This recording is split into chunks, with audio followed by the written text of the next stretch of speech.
పరుల హితము కొరకే ప్రభవించే మతములు మనకు చూపే మంచి మార్గములను గొప్ప మాదెయనుచు చెప్పుకొనుట తప్పు చక్కనైన గమ్యమొక్కటేను.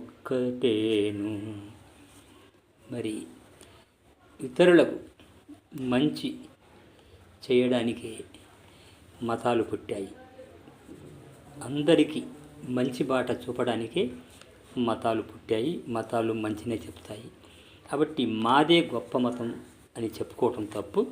ఎందుకంటే మరి అందరి గమ్యం ఒక్కటి, పుణ్యం చేయటం, ఇహపరాల్లో మోక్షం సాధించడం. కాబట్టి మరి అన్ని మతాలు మంచినే చెప్తున్నాయి. కాబట్టి మా మతమే గొప్ప అంటం అనేది తప్పు అని, మరి అన్ని మతాలు ఒక్కటే, అందరి గమ్యం ఒక్కటే అని సాయి మాట మనకు తెలియజేస్తుంది.